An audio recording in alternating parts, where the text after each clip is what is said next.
பிளைட்ல டிராவல் பண்ணும்போது நீங்க ஏறி உட்கார்ந்தோனால பிளைட் எடுக்க மாட்டாங்க. நீங்க ஏறி எல்லாரும் உட்கார்ந்ததுக்கு அப்புறம் கதவை சாத்திட்டு ஏர் ஹோஸ்டஸ் வந்து சில இன்ஸ்ட்ரக்ஷன்ஸ் கொடுப்பாங்க. அதுல முக்கியமான இன்ஸ்ட்ரக்ஷன் என்ன தெரியுமா சொல்லுவாங்க?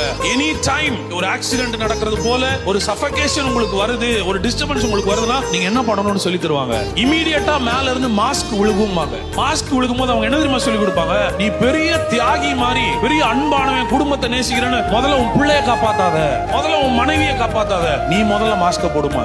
அடுத்தது அடுத்தவங்களுக்கு ஹெல்ப் பண்ணு. உனக்கு போடாம நீ அவங்களுக்கு போட ஆரம்பிச்சீங்கன்னா ரெண்டு பேரும் கஷ்டப்படுவீங்கன்றாங்க. லைஃப் பார்ட்னர்னு சூஸ் பண்ணும்போது நான் சொல்றேன், நீ முதல்ல செட்டில் ஆகு, அதுக்கப்புறம் இன்னொரு ஆளை கூட கூப்பிட்டுக்கலாம். நீயே இன்னும் செட்டில் ஆகல, உனக்கே எந்த வழியில போறோம்னு தெரியல, எந்த லைன்ல நம்ம டிராவல் பண்ண போறோம், நம்ம ஒர்க் என்னவா இருக்க போகுது, நம்ம ஃபியூச்சர் எப்படி இருக்க போகுது, பிசினஸ் பண்ண போறோமா, வேலைக்கு போக போறோமா, மினிஸ்ட்ரி பண்ண போறோமா, உனக்கே கிளாரிட்டி இல்லாதப்போ குருடனுக்கு வழிகாட்டுற குருடனா இருக்காதீங்க.